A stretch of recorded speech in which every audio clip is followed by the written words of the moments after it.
Hello friends, welcome to Sri kids TV. Tamil கதைகள். குயிலுக்கு கூடு. ஒரு அழகான கிராமத்துல ஒரு வயதான பெரிய மரம் ஒன்று இருந்துதான். அந்த மரத்துல நிறைய பறவைகள் கூடு கட்டி இருந்துதான். அதை நினைச்சு அந்த மரம் ரொம்ப சந்தோஷத்துல இருந்துதான். சாயங்கால வேலையில எல்லா பறவைகளும் கூட்டுக்கு திரும்பி வந்துடுமா.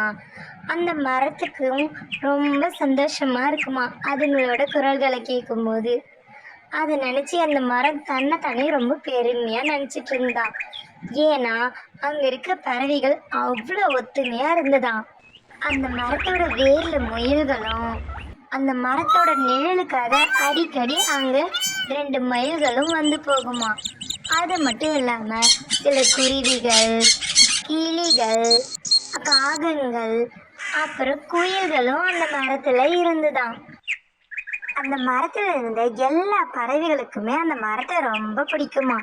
ஏன்னா அது அந்த அளவுக்கு விசாலமா இருந்துதான். அதுக்கப்புறம் ஒரு நாள் காலையில எல்லா பறவைகளும் இரைய தேடி வெளியில போயிருந்தாங்களாம். அப்போ முட்டைகளை பாதுகாப்பா பார்த்துட்டு இருந்த மரம் கொஞ்ச நேரம் அசந்து தூங்குச்சான். அந்த நேரம் ஒரு குயில் காக்கா கூட்டு பக்கத்துல போய் உட்கார்ந்துக்குச்சான். குயில் காக்காவோட கூட்டையே உத்து உத்து பார்த்துட்டு உட்கார்ந்துட்டே இருந்துதான். அந்த நேரம் பார்த்து காக்கா அங்க வந்துடுச்சான். குயில் தான் கூட்டுல இருக்க முட்டைகளை தூக்கி போட போகுதுன்னு நினைச்சு அந்த குயிலை அடிச்சு அங்கிருந்து விரட்டிடுச்சான். இத காக்கா வந்ததும் காக்கா கிட்ட சொல்லிடுச்சான். ஆனா குயிலுக்கு அதோட பக்கத்து நியாயத்தை சொல்றதுக்கு கூட யாரும் அங்க வாய்ப்பு கொடுக்கல. ஆனா காக்காவோட பேச்சை கேட்டு மரத்துல இருக்கிற எல்லா பறவைகளும் குயிலையே தப்பு சொல்ல ஆரம்பிச்சுட்டாங்களாம். ஆனா இத தெரிஞ்ச மரம் ரொம்ப வேதனைப்பட்டுதான். ஏன்னா அதுக்கு தெரியும் காரணம் என்னன்னு. மற்ற பறவைங்க குயிலை தப்பா நினைச்சிட்டு இருக்கிறத புரிஞ்ச மரம் அவங்க எல்லாருக்கும் புரிய வைக்கணும்னு நினைச்சுதான். அதனால எல்லார்கிட்டையும் பேசணும், எல்லாரும் என் முன்னாடி வாங்கல அப்படின்னு கூப்பிட்டுதான். மரத்து மேல எல்லா பறவைகளும் மரியாதையா வச்சிருந்ததுனால கூப்பிட்டதும் ஒரு சைடா போய் உட்கார்ந்தாங்களாம். அப்போ மரம் பேச ஆரம்பிச்சுதான். நீங்க எல்லாம் ரொம்ப நல்லவங்க, ரொம்ப திறமைசாலிங்க.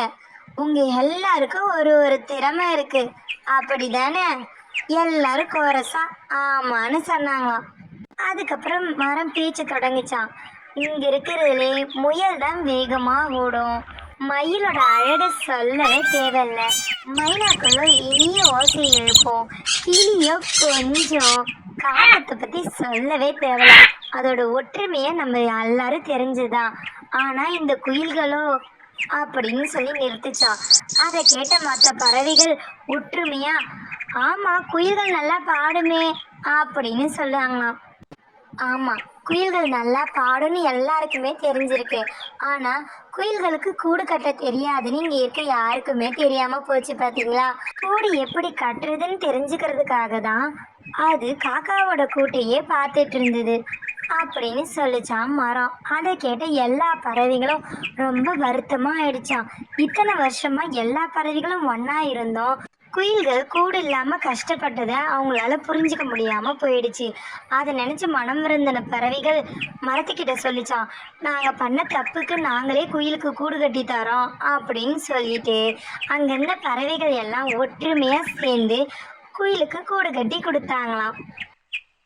குயில்களும் தனக்குன்னு ஒரு கூடை அது நண்பர்கள் கட்டி கொடுத்ததை நினைச்சு ரொம்ப சந்தோஷப்பட்டாங்களாம். அந்த மரமும் குயில்கள் சந்தோஷப்பட்டதை பார்த்து ரொம்ப பூரிச்சுதான். அதுக்கப்புறம் அந்த மரத்துல இருக்க எந்த பறவைகளுக்குள்ளும் சண்டை வராம ரொம்ப சந்தோஷமா ஒற்றுமையா இருந்தாங்களாம். இந்த கதையிலேருந்து நம்ம என்ன தெரிஞ்சுக்கிறோன்னா, எல்லா பறவைகளும் ரொம்ப சந்தோஷமா ஒற்றுமையா இருந்தாங்க. ஆனால் ஒரு நாள் குயில் காக்காவோட கூட்டை பார்த்துட்டு இருந்ததை காக்கா தப்பா புரிஞ்சுக்கிச்சு. அந்த தவறான புரிதலை குயில் பக்கத்துல இருந்து யாரும் யோசிச்சு பார்க்கல. ஆனா அந்த பெரிய மரத்துக்கு குயிலோட நிலைமை புரிஞ்சிருக்கவும் எல்லாரையும் கூப்பிட்டு அதோட பலவீனத்தை சொல்லும் பொழுது குயிலோட பலமான குரலையும் பலவீனமான கூடு கட்ட முடியாத திறமையையும் சொல்லுச்சு. அதை கேட்ட பறவைகள் தாங்கள் செஞ்ச தவறு புரிஞ்சுக்கிட்டு குயிலுக்கு ஒரு அழகான கூடு கட்டி கொடுத்தாங்க. அதனால அங்க இருக்க பறவைகள் எல்லாம் ஒற்றுமையா சந்தோஷமா வாழ்ந்தது. இந்த கதையிலேருந்து நம்ம என்ன தெரிஞ்சுக்கணும்னா, ஒவ்வொருத்தவங்களுக்கும் பலமும் இருக்கும், பலவீனமும் இருக்கும். ஆனால் நம்ம பலத்தை மட்டுமே எப்பயும் பார்க்குறோம். அப்படி இருக்கக்கூடாது. பலத்தை மட்டும் பார்க்காம அவங்களோட பலவீனங்கள் என்னன்றது தெரிஞ்சுக்கிட்டு அந்த பலவீனத்துலேருந்து அவங்க வெளியில் வர்றதுக்கு உறுதுணையாக இருக்கிறது தான் உண்மையான நட்பாக இருக்கும். தேங்க்ஸ் ஃபார் வாட்சிங் our channel. Like, share and subscribers.